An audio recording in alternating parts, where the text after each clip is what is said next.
When Niran visits his grandfather, he's surprised to see his young and beautiful cousin, Tang Mei, a well-educated woman who cares for their grandfather with genuine devotion. He can't understand why someone like her would spend all her time nursing a dying man. To him, Tang Mei's kindness seems like a show, as if she's trying to appear virtuous, but she simply smiles, saying that taking care of his grandfather is an easy and happy job, words that confuse Niran at first. Later, when his grandfather passes away, the family gathers for the funeral, and to everyone's shock, Tang Mei inherits nearly everything: the mansion, all assets, and wealth, while Niran receives only a small box of jewelry. The family is stunned and jealous, realizing the woman they once looked down on has become the real winner. Niran, a mischievous and lazy young man, dropped out of high school to become a game streamer, but despite managing over 20 live channels, he barely gets 4 viewers at a time. His earnings are so low that he relies on his mother, Kaji, just to stay online. When Kaji tells him about Chaofa's illness and asks him to visit her, Niran barely pays attention until he remembers Tang Mei's story. Suddenly, the idea of making money from an elderly relative doesn't seem impossible. The next morning, pretending to be a caring grandson, he buys Chaofa's favorite beef offal soup and heads to her house. Meanwhile, before stepping inside, he takes pictures of her home and posts them online, pretending it's for sale. When he learns the house is worth millions, he begins daydreaming about becoming a millionaire. Upon entering, his grandmother looks confused, noticing many people staring at her home recently. Niran quickly lies, saying they're worried about her leg injury. She believes him and invites him in warmly. Trying to act like a loving grandson, he hands her the soup, but Chaofa politely refuses, explaining she no longer eats beef for religious reasons. Niran's patience fades, though he hides it, determined to please her by buying her favorite fish.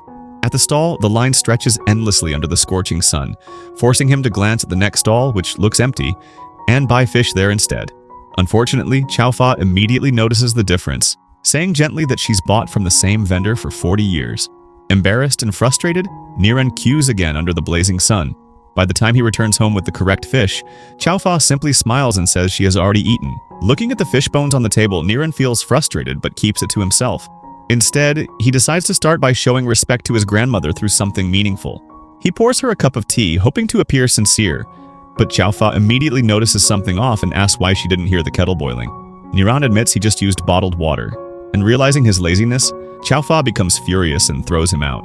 Feeling helpless, Niran realizes he doesn't know how to genuinely care for elders. So he visits Tang Mei, the woman who inherited everything from his late grandfather, hoping she can teach him her secret. He asks how she won the affection and trust of someone else's family. Tang Mei smiles and asks if he knows what the elderly truly want, but rarely receive from their children. When Niran is confused, she answers softly, "Time." She then asks if he notices a particular smell in Chaofa's house. Niran shrugs, saying it smells like old people. Tang Mei explains that the smell means he hasn't spent enough time with her. Only when it becomes familiar will he truly be keeping her company. Her words stay with Niran, who decides to make a real effort. He sells his gaming equipment and buys fruits Chaofa loves. When he visits her again, he even offers a red envelope, hoping to show sincerity, but Chaofa is confused, telling him not to come again. Desperate, Niran blurts out the truth about her illness, saying she has cancer and might live only a year. He insists everyone else is hiding it from her, but he is brave enough to tell her. Then, trying to sound heartfelt, he says that since she cared for him as a child, it is now his turn to care for her. Chaofa, wise from decades of life, can sense his mix of sincerity and selfishness, but she is touched by his effort and accepts his red envelope, allowing him to stay. Feeling triumphant, Niran even promises to wake early to help her sell porridge at the market. However, at 4 a.m., his resolve fades. He turns off the alarm and sleeps in. By the time he wakes, it's late, and only the last bag of porridge remains. Embarrassed, he helps pack and walks her home. On the way, Chaofa meets an old friend with cancer who was abandoned by her family. Seeing Niran care for Chaofa makes the woman envious, and Niran feels proud that he finally holds an important place in his grandmother's heart. But the next day, at the bank, Chaofa's protective behavior over her documents discourages him, reminding him how much he still doesn't fully understand her. The following morning, Chaofa dresses unusually well and teases Niran, revealing it is Sunday, the day of the family gathering. Niran, unfamiliar with these gatherings, quickly senses hidden motives when relatives arrive. Chaofa looks forward to dinner and playing cards, but Niran notices the subtle pretense. His uncles, Qiyang and Golwin, make excuses to leave early, while Busaba Qiyang's wife offers household advice, and their daughter Mui talks about studying medicine to help her grandmother. Though the scene seems warm, Niran feels uneasy, fearing they are all trying to win Chaofa's favor like he once did, and worrying they might take the inheritance he dreams of. As he suspects, the next day, Kaji begins planning to move in and care for Chaofa herself, reigniting Niran's competitive determination. Niran immediately asks his mother if she has any hidden motive in taking care of Chaofa. She calmly explains that there's no purpose. It's natural for a daughter to care for her mother. But Niran, blinded by greed, sees every family member as a rival competing for the inheritance, imagining everyone as a threat to his money tree. So when Kaji takes Chaofa out swimming, Niran deliberately tells his grandmother how exhausted his mother has been, working non-stop without rest. Hearing this, Chaofa feels heartbroken for her daughter and insists Kaji return home to rest, choosing to stay alone instead. In this way, Niran cleverly removes one of his biggest competitors while earning more of his grandmother's trust. Now that caring for Chaofa falls entirely on him, Niran feels proud but nervous. With no experience taking an elderly person for chemotherapy, he asks Tang Mei to accompany him. Early in the morning, around 4 a.m., they arrive at the hospital, even though doctors won't start until 8. The place is already crowded, and people leave their shoes to hold spots. Hours pass, and by noon, it's finally Chaofa's turn.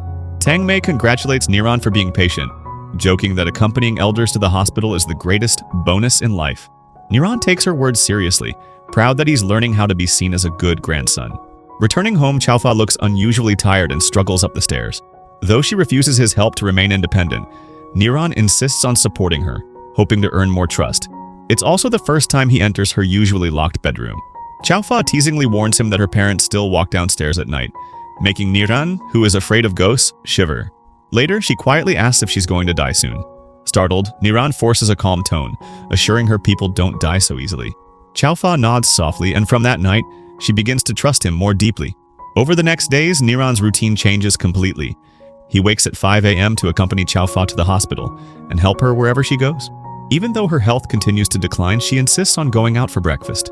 Worried, Niran suggests a rest day, prepares warm water to wipe her gently, and installs a small security camera to ensure her safety when he's absent. The following day, his uncle Gawain visits to help with house repairs. After finishing, Niran notices the installation is loose and unreliable.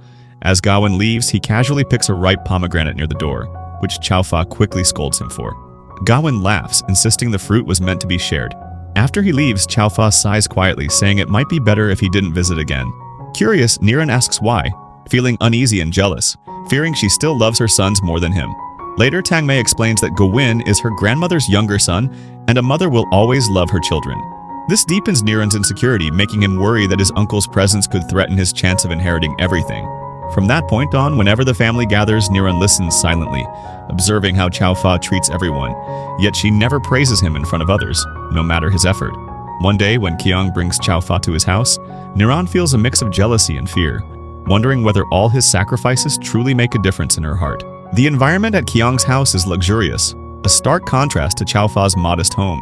Seeing her surrounded by comfort, Qiang, who had always been distant toward his mother, suddenly becomes attentive and warm, suggesting she move in and joking that he still wants to feel like her little boy. His gentle tone seems to touch her, and for a moment, she appears moved. However, Niran immediately senses a hidden motive. He argues it would be inconvenient for Chaofa to travel back and forth, but Qiang insists it's no problem since he has a car and can take her to the hospital anytime. When Chaofa complains about the strain of selling porridge and the relentless customers, Qiang uses it as an excuse to tell her she shouldn't work at all. Meanwhile, Niran grows uneasy, realizing Qiang has seen through his own intentions. He hasn't cared for his grandmother out of love, but for the inheritance. Trying to settle things, Qiang gives Niran a sum of money as a thank you for looking after Chaofa. Niran knows it's an attempt to buy him off and feels humiliated. Yet, with his grandmother clearly touched, he has no choice but to stay and help her while she spends time with Qiang's family. A few days later, Qiang takes everyone on an outing with Chaofa, hoping to cheer her up. Watching her play joyfully with his cousin Mui, Niran feels a painful sense of defeat, convinced he's losing his place in her heart. Later, when climbing temple steps, Qiang and his family walk ahead, leaving Chaofa behind. Only Niran stays beside her, holding her arm patiently as they ascend together. At the top, he notices her shoes are missing a sole, yet she refuses to change them because Qiang had bought them, a sight that tightens Niran's chest with jealousy. At the temple, everyone writes wishes on wooden plaques. Qiang's family writes for wealth, happiness, and success, ignoring Chaofa's recovery. The moment fills Niran with anger, confirming his suspicion that Qiang doesn't truly care for her, only her inheritance. Before leaving, Chaofa quietly reads Niran's wish for her health and peace, softening her expression. On the way home, she mentions her feet hurt and asks to buy new shoes. Niran happily accompanies her, and while browsing, She begins asking deep questions about life, family, and his true desires. Unsure how to answer, Niran repeats the sweet responses he'd heard from Kiang. As they talk, strands of Chaofa's hair fall. To cheer her, Niran turns on a beauty filter on his phone, making her laugh briefly.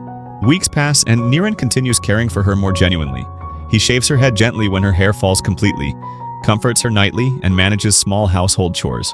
Their bond strengthens, and for the first time, Niran feels real affection instead of greed. Still, a quiet sadness lingers. After the new year, the refrigerator remains full of leftovers, a silent reminder of the loneliness Chaofa has endured. Seeing the untouched food, Niran finally understands the emptiness she has suffered through countless holidays and resolves to make her remaining days happier. When Sunday comes, the house feels emptier than ever. No one visits. Kiang's family doesn't show, and Kaji is too busy with work. The silence is heavy until Chaofa realizes her hidden savings are missing. Shocked, Niran checks the home security footage and discovers the truth. Gawin had quietly taken the money. The sight leaves her heartbroken. Later, Gawin visits looking troubled and apologizes to Niran. He confesses that he had fallen into nearly 1 million baht in gambling debt, and Chaofa had secretly used her own savings, the money left by Niran's late grandfather, to help him pay it off, making sure he wouldn't borrow or steal again. Even though Niran is angry with his uncle, he still has a soft heart, and ultimately takes out the silver bracelet left by his grandfather and gives it to him. Later, Niran returns to his grandmother and tells her that Gawain has gone abroad, hiding the painful truth that her son had gambled away her last savings. At this point, a strange man suddenly arrives and Chaofa mistakes him for one of Gawin's creditors. Fearing he has come to collect debt, she quickly tells Niran to hide and steps outside to handle the situation herself. However, the man explains that he is actually interested in buying a house.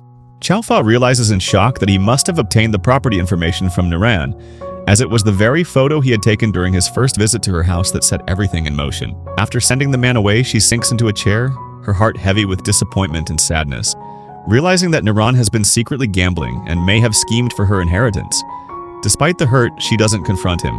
Instead, she quietly takes out a freshly pressed shirt, hands it to him, and gently buttons it up, silently urging him to understand her intentions. Niran doesn't yet realize that his grandmother wants him to start anew, to find work and build his own life instead of chasing her money. Seeing his confusion, Chaofa patiently reminds him that as a child, he was bright and hardworking, always top of his class, and she still believes he can achieve something meaningful if he puts his heart into it. She doesn't want him wasting his life fighting over inheritance, but Niran, blinded by shame and frustration, refuses to understand. He takes off the shirt, insisting he can't find work and deciding to stay with her instead. That evening, as Chaofa prepares pomegranates, she carefully selects the best and wraps them for Niran to eat. When he realizes she hasn't given these fruits to anyone else because she saved them just for him, his heart softens. For the first time, he truly wants to care for her. Not out of greed, but out of love. Touched by this change, Chaofa asks him to accompany her the next morning. They visit a luxurious villa, and Niran admires its beauty and grandeur. Chaofa explains the house belongs to her brother and shares her painful secret. Her cancer has worsened. She plans to borrow 1 million from her brother to buy a small piece of land, but he remains silent. Niran finally realizes the hardships his grandmother has endured and struggles to understand why someone so simple would want to spend so much on land. She softly explains that she just wants a peaceful place to rest when her time comes. Words that pierce his heart. For a brief moment, Niran smiles and promises he'll visit often. Chaofa recalls a childhood memory when he accidentally spilled offerings during an ancestral ritual. His playful words, "Then you come," made her laugh. And that warmth now returns between them, even as her fate looms. Soon her illness grows heavier. After several rounds of chemotherapy, her condition doesn't improve. The doctor gently tells Niran her remaining time is short and continued treatment may cause more suffering. Still, Niran lies, assuring her she's getting better even though he knows the truth. Late at night, he often cries silently, unable to watch her pain. Determined, he rushes her to the hospital once more. When Kiang, his uncle, learns of it, he immediately comes over but first pulls Kaji aside, angrily asking about the house deed. Kaji, confused and hurt, can't understand why her brother would bring up property issues when their mother is so close to death. Unable to comprehend how greed can divide a family even in its final moments, Niran stands quietly at a distance, watching his mother and uncle talk, already guessing the topic. He reminds Kaji to watch Chaofa's house, fearing Kiang might try to claim it.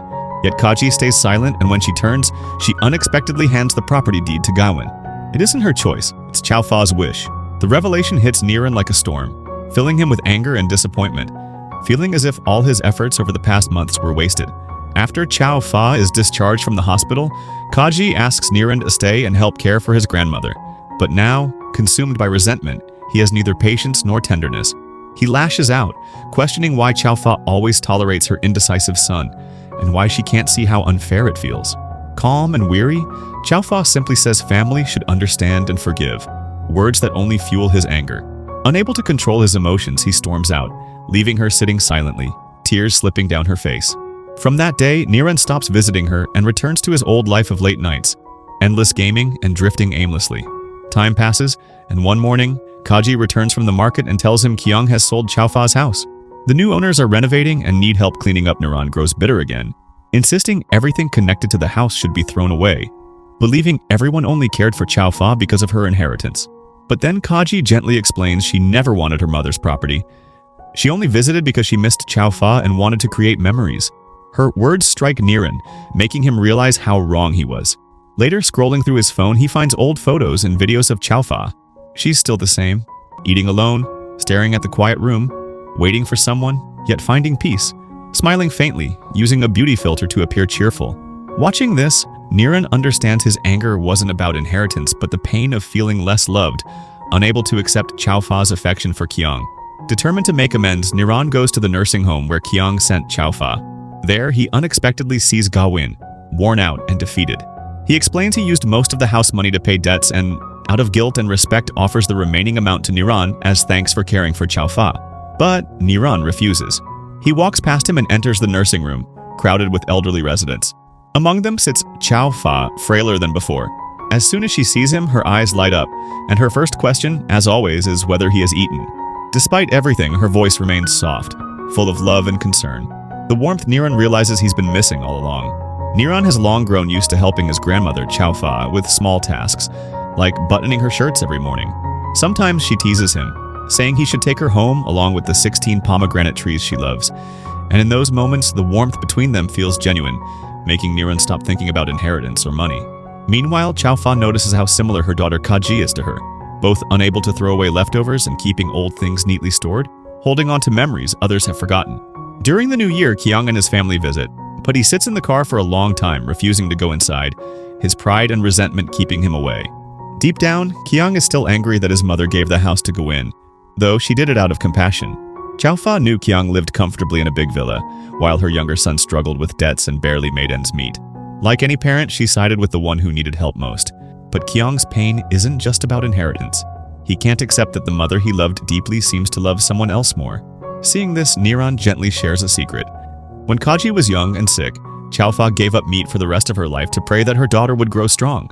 Upon hearing this, Kyung's anger melts into guilt, and with tears, he finally walks inside to pay respects, only to find Fa unconscious.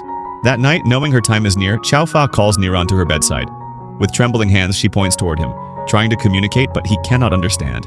He holds her hand tightly, tears blurring his vision as she takes her final breath. At her funeral, Niran prepares a bowl of her favorite beef offal soup and places it near her coffin, gently knocking twice to let her know it's there, just as she once knocked to call him for dinner. At that moment, he receives a call from the bank. 1 million baht has been deposited into his account.